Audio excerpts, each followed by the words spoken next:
Okay, good morning, everyone. Welcome to the 7th Annual Project Inspire Conference. My name is Chananya Rosenblum. Have we started the tape yet? Yes. Uh-oh, now I really can't say stuff that I wanted to say. All right, so today's talk is we're going to touch on the tools of influence. This is based primarily on the work of a professor, and his name is Robert Cialdini. He wrote a now famous book called Influence. And there are a lot of things, a lot of takeaways from this book about life, about business, about Kiruv, and so forth.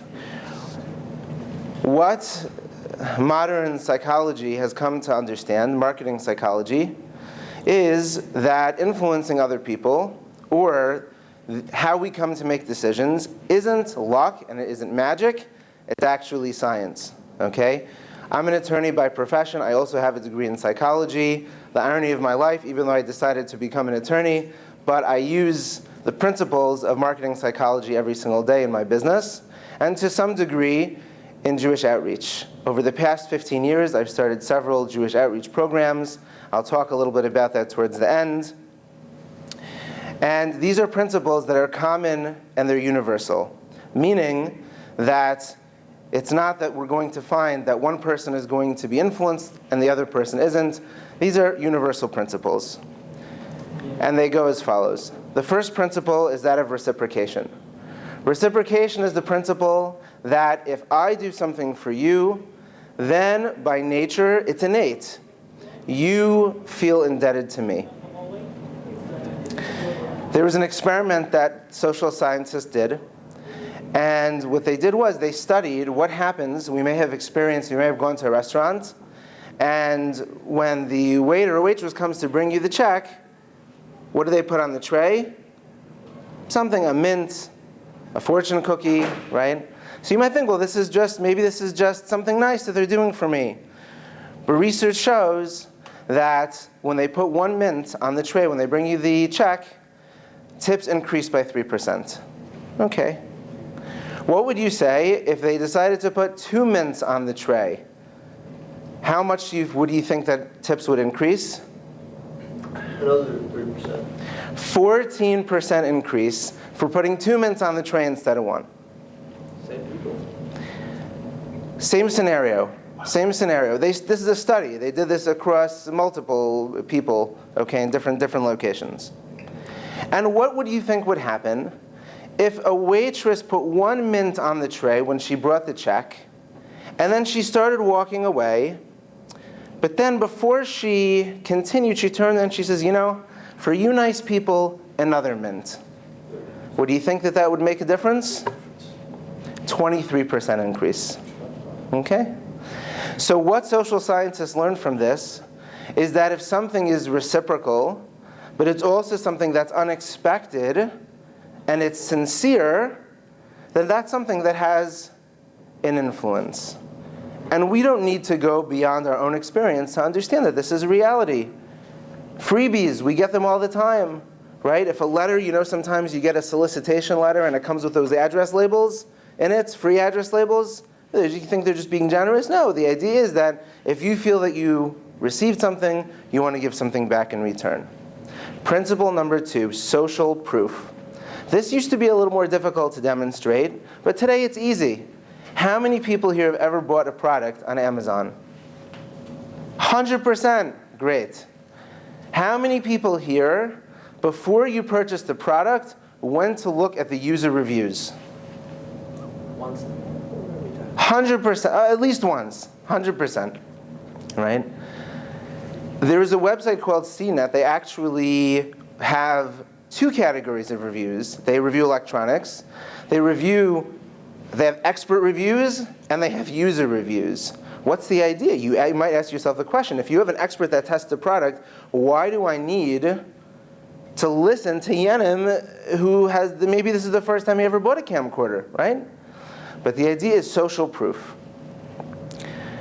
This Professor Cialdini conducted an experiment, and the experiment was, you may have been in a hotel one time and seen some type of card that was in the room, and it was trying to encourage you to reuse your towels. Have you ever seen this one? Yeah?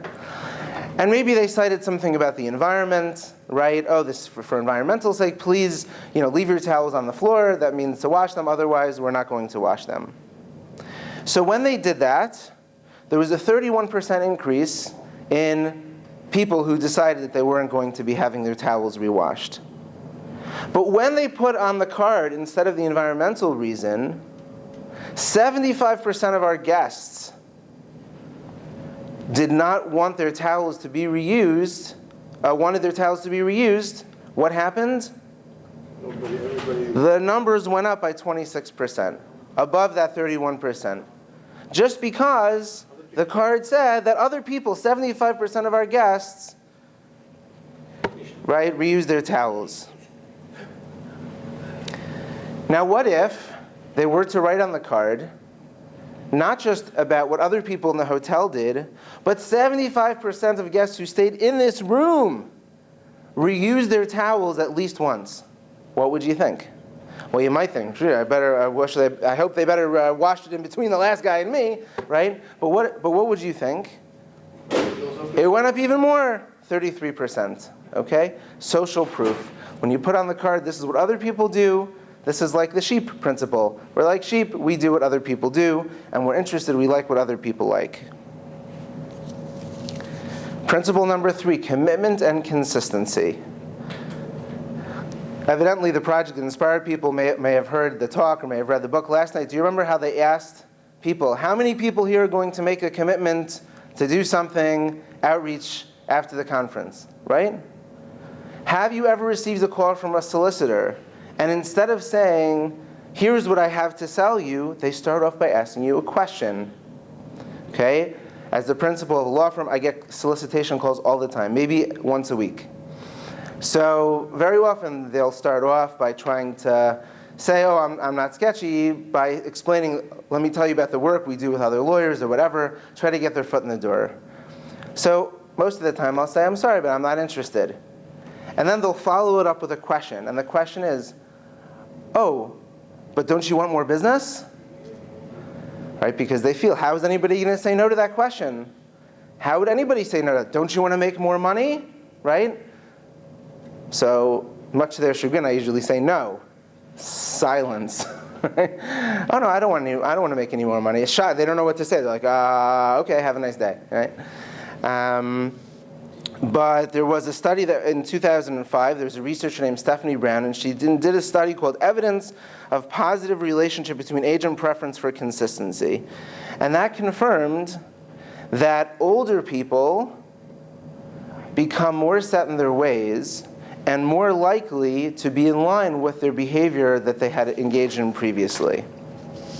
And so the catch to this principle is that even though generally, once we commit to something, we want to be consistent with what we've already committed to, that sometimes on a younger person it doesn't work as well, which actually explains why very often when we're doing with college outreach, right, even if they've been very interested in doing whatever it is that we're doing, sometimes their behaviors are inconsistent. We call them back. Would you like to come to Shabbaton or trip? No, I'm not so interested. But there are many studies that back this principle up, that we always act consistent, or always, we have a psychological mechanism that says that we're going to act consistent with our behaviors or with our commitments in the past. Aren't seniors much more apt to be caught with scams and stuff like that? That's been such big business today. Yes. Yeah, well that's... vulnerable to these. Yeah, so there's a vulnerability factor as well. But now we're in election year. I'll tell you about a study that was performed, and it backs up this principle. 86.7% who were asked whether or not they would vote actually went to the polls, as compared to only 61% who went to the polls and they weren't asked. So in other words, if I were to ask you in advance, are you going to vote on election day? Chances are, if you say that you will vote, that yes, I'm going to go, that you're going to go, at a much higher percentage than people that are asked and they say no, or I'm not sure, so maybe they'll go, maybe they won't go. Another example, sometimes you'll go to a doctor and they'll give you a medical appointment card, okay? So research found that those patients that actually filled out the appointment card themselves, as opposed to being handed it by the nurse, were 18% more likely to keep their appointments than people who didn't. So again, we're programmed that once we make a commitment to something, it's harder for us psychologically to back out of it. Principle number 4 is the principle of liking. Generally, we prefer to do things for people who we like, or keep the company of people that we like. This seems like it's very simple, very straightforward. But there are so many people who don't realize that their actions may be inconsistent with that. Have you ever met a salesperson and you're like, that guy really didn't rub me the right way? Maybe he was a little arrogant, maybe he wasn't kind, right? But if you're in that type of position where you want to make a sale, you want people to like you. There was actually a car dealer in Albany, which is where I'm originally from, and their slogan was, "Everybody likes Jack Byrne." That's what it was. So, okay, I thought it was cute or whatever, and one day a colleague of mine came into the office, and we were joking about it because he had a little jingle about it, and he says, it's really true. He said, I went to the dealership one day, and this guy was like, people were coming in off the street. Hey, Jack, good morning. How are you? What's going on? Hey, Joe, how are the wife and kids? It was really true. Here's a fellow who built a successful car dealership on this phrase, everybody likes Jack Byrne. But he was likable. He was likable, and that was a big secret to his success. They did a study of negotiation at various business schools. One group in the experiment was told, quote, "Time is money, get down to business." The ones that were told that before they engaged in negotiation, in that group, 55% reached an agreement. The second group was told, before you begin, just exchange some pleasantries, some personal information, try to connect to the other person who you're going to be negotiating with before you enter the negotiation. In that group, 90% reached an agreement. So what happened, to me, I translate this as rapport. They establish a rapport, they establish a connection, and that caused them to like each other to whatever degree, and that helped facilitate the negotiation. Principle number 5 is authority. We all know this. It's the reason why when a speaker gets up to speak, usually what happens, they'll have somebody come and introduce them and talk about all of their credentials. This person is this or this person is that. Okay, maybe Kavod has something to do with it. V'haraya, I didn't have anybody to introduce me today, right? But what's the idea behind that? The idea behind that is that we are more likely to be influenced by people who we see as an authority, right? Which is why in the old days, very often in commercials, they had an actor put on a white coat who was playing a doctor, and he would say, 9 out of 10 doctors, recommend this or that, right? Now, over time, people started complaining that this is a little unethical, so now they'll have things like they'll say paid spokesman, and I think actually it may be unethical for somebody to even, play a doctor on TV in a commercial, right? If they don't actually have a medical degree. But what is the idea? That you see the guy with the white coat and the stethoscope, right? And all of a sudden he's, this is a doctor, I'm going to listen to him.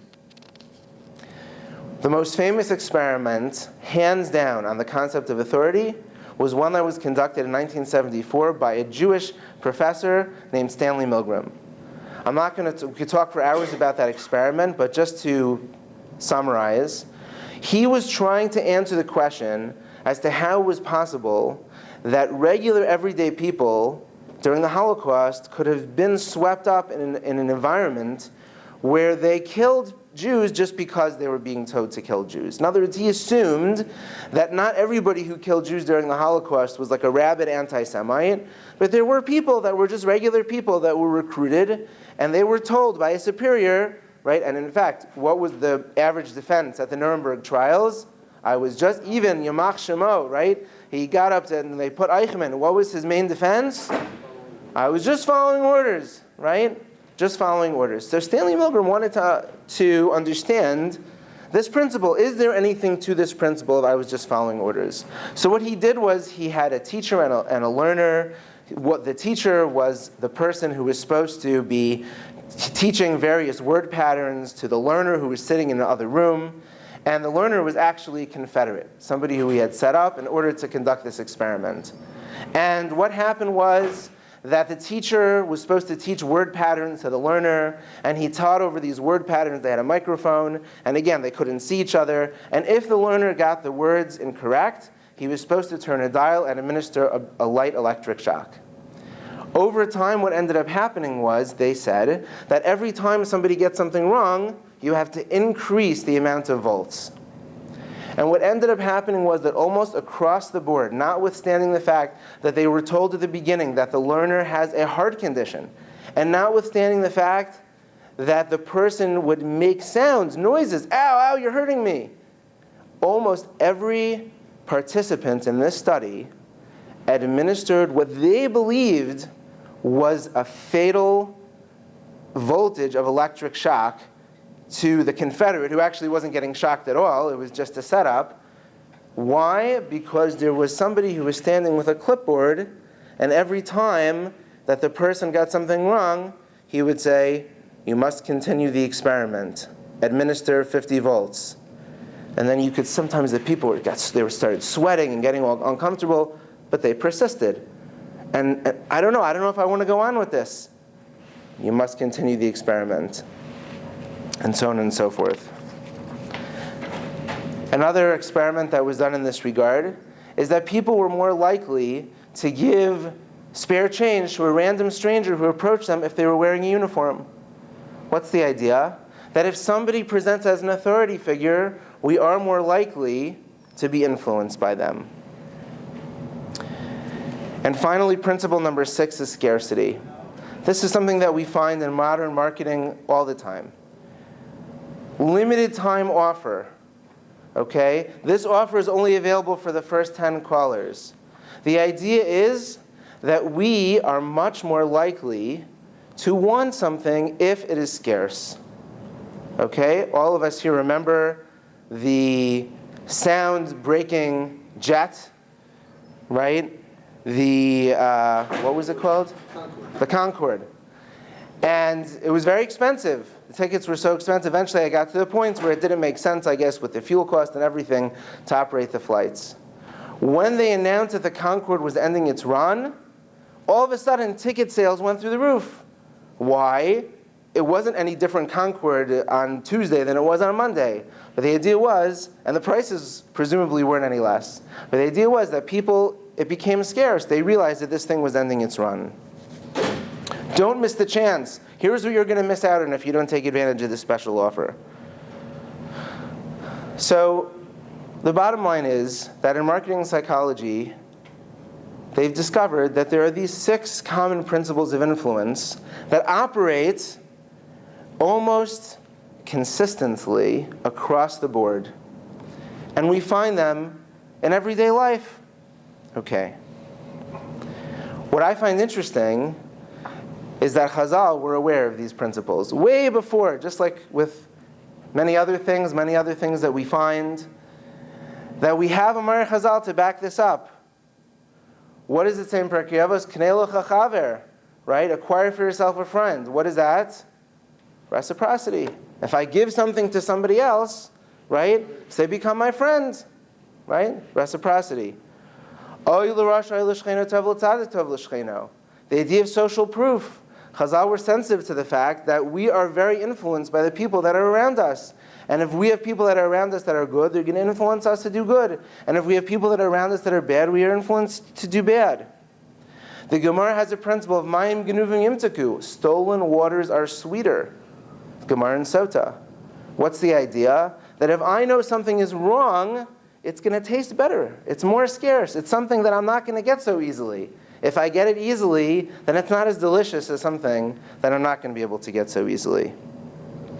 There's a pasuk in Devarim, right? We know Lo Sasser, that establishes the authority of Chazal. That's the gateway for all of the mitzvahs d'Rabbanan, right? Authority. It had to be established that if we're going to listen to Chazal and take that as our Masorah, so the Torah itself, no less than in the Torah itself, it has to say, Lo Sasser, that we're not permitted to deviate from the authority of the Chachamim. Otherwise, who are these guys? Not to be disrespectful. Who are these rabbis, right? Authority. We have to establish somebody's authority before we can understand that this is something that we must do. The Avos Reb Nassan says of Mekabos called him Sefer Panam Yafos. And it also says that that, right, that if you smile at someone, you're giving them more than a cup of milk. It's even more. What's the idea? That we have this principle that if we want to have a positive influence on somebody, we have to put them in a position where they feel comfortable and they're going to like us. This is the principle of liking in Chazal. And finally, we find by the steps of tshuva that one of the essential steps of tshuva is Kabbalah al ha'asid. It's not just enough that a person has to leave the sin, but the idea is that they have to make a commitment not to do it in the future. It's not enough just to stop doing it. No, you need to make a commitment not to do it again. Right? So again, Chazal understood human psychology, that when a person makes a commitment, he is more likely to keep to that commitment than somebody who just stops doing the chet. Now, anybody here who's been involved in Kiruv knows that very often these types of principles can be applied as well. Right? We invite people for Shabbos, like the famous thing, what are the three most powerful tools in Kiruv? Right? Cholent, L'chaim, and Shlomo Carlebach songs, right? Yeah. But that's right. So we open our homes, we open our hearts. Hopefully, they're going to like us. They're going to see us as an authority. For a lot of people, they see somebody that's observant as like, oh, rabbi. They feel that there's a certain authority that we have, and we do have a certain authority, and it creates a certain achrayus, actually. But it's more than a certain achrayus. It's an ability to have a positive influence. Not just by what we say, but even by things that we don't say, right? When we come to the Shabbos table dressed up in our Shabbos finery, it's kimat lahavdil, like the doctor wearing the white coat and the stethoscope. They look at us as somebody who's a role model. Look at this fine person. Look at the way that they dress. Look at the way that they talk. Right? When I was in law school, it was like people would look at me and say, "Oh, he never curses. He never," like these things. Like, okay, lawyers curse like sailors, like a known thing, right? But I had to be so careful because every word that comes out of my mouth is going to be measured, and that's something that a positive influence that we can have without even saying something. Actually, it's by virtue of not saying something. A colleague actually once commended me. He says, "I note he has a shikol yeshiva background, but he's not religious." He says, "I notice you don't use nivel peh." He said to me, and that's very admirable. He complimented me on that. For us, it's not a big deal, but in the Welt, it's a big deal. But here's the kicker. One of the takeaways that I see in these principles of influence is that what this really shows us is how pervasive the influence of society is on us. Ad kedei kach, that we maybe don't even realize it ourselves. That when we reach out to other people, one of the things that oftentimes makes the rubber hit the road and they start to make changes is when they realize that our lifestyle is different. That we have Torah, and Torah teaches us things that may be contrary to what society is teaching. But the more we realize how influenced we are by these forces that are constantly at play, right? Everybody talks about the internet, right? And all of these things. But how many people are talking about this? The fact that from the minute that we become old enough to realize what's going on, whether we're riding the subway or listening to the radio or getting telemarketing phone calls, we are constantly being subject to the messages of society. And if we don't hold on to the Torah values, then they're subject to the whims of whatever society deems to be appropriate at that point in time. I gave a class to college students last week, and I was trying to illustrate the principle that if there's no absolute truth, then how do we know that anything is true, that anything that we have come to know as true is really true? Maybe it's just something that was taught to me by society. I'm going to give you a whole list of examples. You turn back the clock a mere 50 years. And these are things that society had a completely different view than the society has today. Intermarriage. The basic fundamental, back in the day, a Jew doesn't marry a non-Jew. Today, it's public. It's Hollywood. It's Clinton, right? Clinton's daughter marrying a Jew. So proud, under the chuppah. Oh, wonderful. Recreational marijuana usage. Okay? Maybe there was a period during the 60s, a little different. But in general, drug use was considered very bad, very dangerous. Marijuana is the gateway drug. Okay? Ask any kid on a college campus today, and actually most adults, if they really believe that. If they think that recreational marijuana usage is a bad thing. Most of them will say no, which is why in most states it's decriminalized at this point. Or it's such a small crime that it's not worth the police even getting involved. Physician-assisted suicide. Remember Jack Kevorkian? Yeah, he went to jail, or he was arrested, right? Today, in many states, it's legal, 100% legal. Women's role in the workplace. Homosexuality. What's considered moral, what's considered immoral?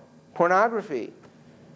Cohabitation without marriage. Having children out of wedlock. Tolerance for racism. The other way. Anti-Israel sentiment. Is it just anti-Israel, or is this really anti-Semitism? And whatever the statistics are for the new liberalism in the world, the statistics for the average college student are way off the charts.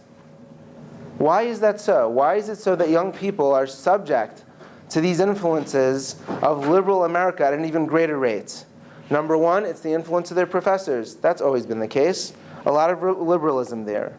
Number two, there's a general attitude on the college campus that all is good. Now is the time to have fun. Go sow your wild oats, right? This is the time for you to experiment and whatever.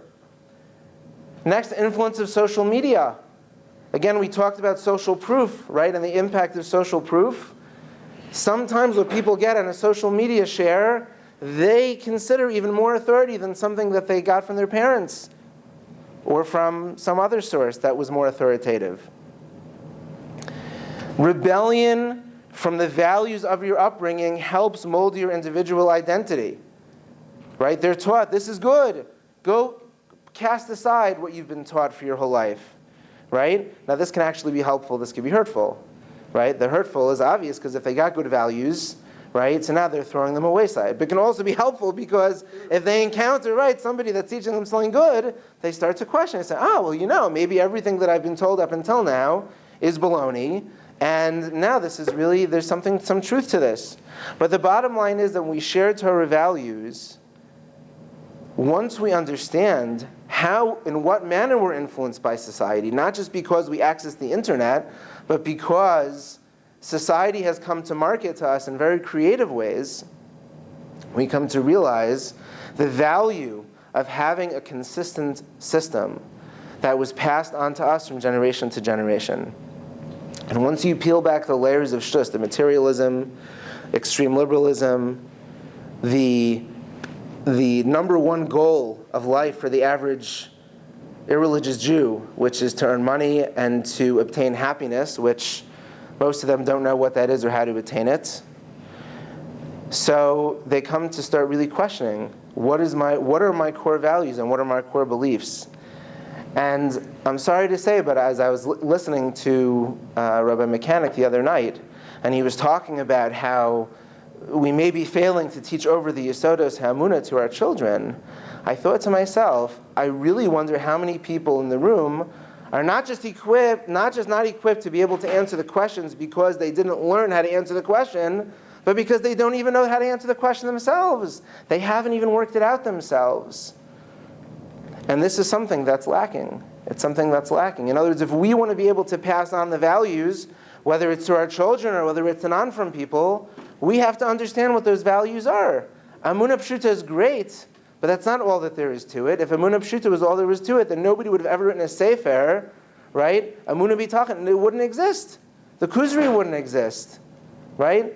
So the idea is that Chazal wanted us to be able to understand this stuff, to understand the values, to understand the Yesodos HaEmunah B'tachon in ourselves. And unfortunately, there's not much influence in this regard in yeshivas, I have to say. But now that we're all adults, we have an opportunity. We now have an opportunity to crack open the books and to study these things, and even to make a chavrusa maybe. I want to end off by sharing with you some thoughts about the 15 years I've spent in the trenches of doing Jewish outreach. One of the hardest things, and it's talked about every year, is taking that first step. Taking that first step, saying, okay, I know that what I have is good and beautiful, and I'm fully bought in. I understand that this Kiruv is an important thing, and I understand that I can do a lot for somebody else. But how do I take that very first step? So I want to tell you the following. I think a lot of people are a little bit fearful of rejection. They feel like, what's going to be if I invite this person for Shabbos and they're going to say no? So I can tell you, I'm here to testify today with Edus Namana, that in 15 years of doing this, I have never once been turned down an invitation for Shabbos. Never once. Doesn't mean that everybody who I ever asked came. Sometimes people make excuses or whatever, but it's never been a situation where somebody said, I'm really not interested. If you go to somebody with sincerity, and you have a relationship with them, or maybe even if you don't, maybe you're just a random person who walks into shul, or you see on the subway or whatever, and you say, would you like to experience Shabbat in my home? Hopefully they know what Shabbat is. If they don't, you tell them. You won't be turned down. Does that work for families as well as for singles? 100%. 100%. We've had singles, college students, older people, younger people. Yeah, families. Absolutely. Unless you have, like I say, somebody who maybe is not so comfortable with the idea, but it hasn't happened to me. Maybe it's happened to others. But when you approach somebody with sincerity, they feel it. And for most people, it's a matter also of a little bit of curiosity. Oh, wow, I've never, as time goes on and there's more and more assimilation, you find less and less people that have actually experienced genuine Jewish experiences like Shabbos. Okay, I recently was Masar Kedushin by a Talmud of mine. His wife, listen to this, went to the mikveh. She had never been into a shul. And she went to a mikveh. That was like her first Jewish experience before the wedding. She had never stepped foot into a shul. Okay, and this is becoming more common because the more assimilated American Jewry becomes, the less people are having bar mitzvahs, having bas mitzvahs, brisim, and things of that nature. So for a lot of people, it's a matter of satisfying their curiosity. But more than that, for the average person, they feel like this would be, I'm a Jew and I want to tap into my Jewish pride. And I want to tell you something else.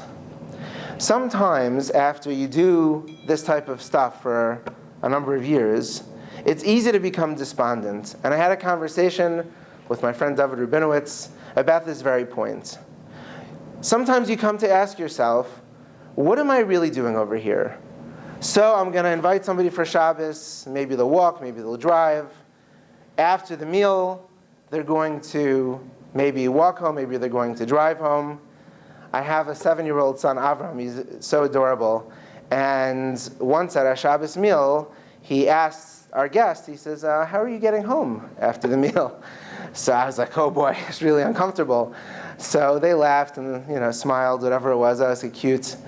And I guess they didn't want to admit that they were going to be driving home. So after the meal, I said, Avraham, you know what they're going to do. You've been here, seen this before. So why did you ask them? So he says, I wanted to see what they were going to say. A 7-year-old kid. Anyways. But sometimes you reach a point where you ask yourself, what is the value of just one Shabbos? What's the value of just one encounter, just one Shabbos meal? So I want to tell you, time is short, but I want to tell you a beautiful story that I heard from Ephraim Shapiro. And he said as follows. There was a person who was working in Kiruv in Eretz Yisrael, in Lev La'achim, and Nebuch, they had a young child who passed away. And so people came, of course, to the Shiva. And among those who came to the Shiva were 8 Chiloni, secular Israeli boys who came to the Shiva. And they said, Rabbi, we feel so terrible about what happened. We got together and we decided that we are going to keep this Shabbat in memory of your son. Beautiful.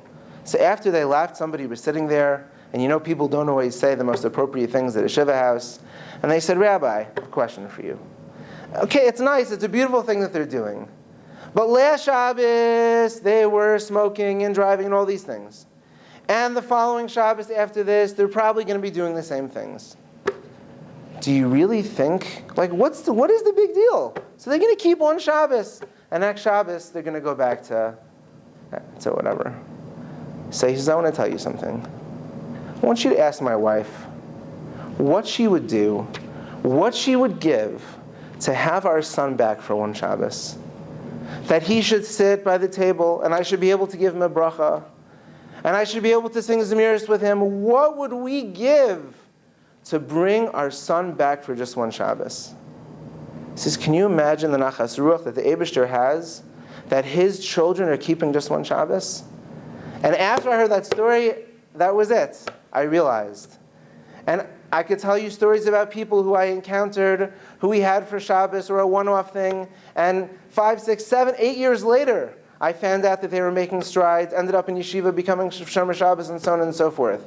But you don't have to go that far. It's the idea that if we take that first step and we overcome our own insecurity and we reach out to that person, chances are we won't be rejected, and the impact that we can have on that neshama, even if it is just for one Shabbos, is something that's tremendous. I'm going to end off by telling you a story about a colleague of mine, an attorney who I had never met in person. We had done some business transactionally, a phone and through email. And he tells me he's Jewish. I said, great. Why don't you come to us for Rosh Hashanah? High holidays, Jewish New Year, we're going to have a meal. Fine. So he says he'll come. I was overjoyed. How nice. We're going to have somebody new at our Yantiv table. And not only that, he said, I'll even come to services. Very beautiful. Usually people, they're happy to skip the service and come straight for the meal. He says he's going to come for services also. 5 minutes before Yantif, I get a text message, and he says, okay, we're on the way. And so I texted him back. I said, just in case you're running late, come to my house instead of going to shul, in case I didn't want him to be there and to miss us. So he says, don't worry, we will be on time. So, we will be on time. I said, what do you mean? He says, I'm bringing a friend. I said, oh, that's nice, your friend, okay. So I walk into shul, with your, hopefully a little bit of pachad. It's Rosh Hashanah, the holy day of the year. And somebody comes out of the shul and says to me, it's going to be an interesting time tonight. Okay. I walk into shul, and I see what appears to be a nice Jewish man in his 40s. He was wearing a sweater, some cotton pants, whatever, wasn't wearing a suit, okay? And in the back of his head was shaved the word chai, like his whole back of his head was shaved. But that wasn't like the ultimate. Standing next to him was an African-American fellow wearing a do-rag, those like the underwear on the head, like the black thing like that, a t-shirt and jeans, holding an art scroll machzor upside down. So, okay, interesting. So we went through the davening, and I introduced myself. Nice to meet you. His name is Freddie. He's a boxer. How did they meet? They met at a boxing gym. And, okay, they're friends. So he decided to bring his boxer friend Freddie to the Yantif meal. So it went pretty routinely. And, he was very fascinated. Of course, they were both fascinated by this experience. And as we went for a little walk after the meal, so we started talking. So this young African-American fellow turned to me, he says, you got a nice neighborhood here. He says, we couldn't walk like this in my neighborhood. I said, what do you mean? So he says, without a gun. I'm like, whoa, okay. It's a little interesting culture over here. And then the colleague of mine starts talking. He turns to me, he says, what is heaven? So I said, yeah, after you pass away, I started talking. He says, no. He says, what you have here is heaven. This is heaven. This is beauty. He was so taken by this experience, right? That to him, this was heaven on earth. And that was his reaction. Unfortunately, he passed away just this past year. And I get to think to myself, right? Maybe this was the one experience of his life that he ever had in such a situation was by our Yantiv table. And that was the takeaway for him. You saw how his friend reacted to the situation. He had no shaykhs, right? But his reaction to the situation was that we gave him a taste of heaven. And he really felt it. And so we have that ability to cast aside all the influences for whatever time that we can. Turn off the television, turn off the phone, come to us for an experience. And you're not going to be influenced by all that stuff. We're going to give you something genuine. And through that vehicle, Mirz Hashem will have an impact. Thank you for your attention.